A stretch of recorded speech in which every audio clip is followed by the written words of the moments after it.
நடிகர் ராதா ரவி அவர்கள் ஒரு சில வருடங்களுக்கு முன்னாடி பேசின ஒரு ஸ்பீச் வந்து இப்போ சோஷியல் மீடியாவில் உலா வந்துக்கிட்டு இருக்கு. எல்லார்கிட்ட இருந்தும் கலவையான விமர்சனங்களும் உள்வாங்கிக்கிட்டு இருக்கு.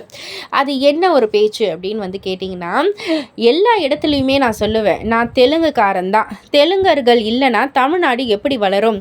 சினிமா உலகத்தையே எடுத்துக்கோங்க, அதில் அதிகம் இருந்தவர்கள் தெலுங்கர்கள் தான்.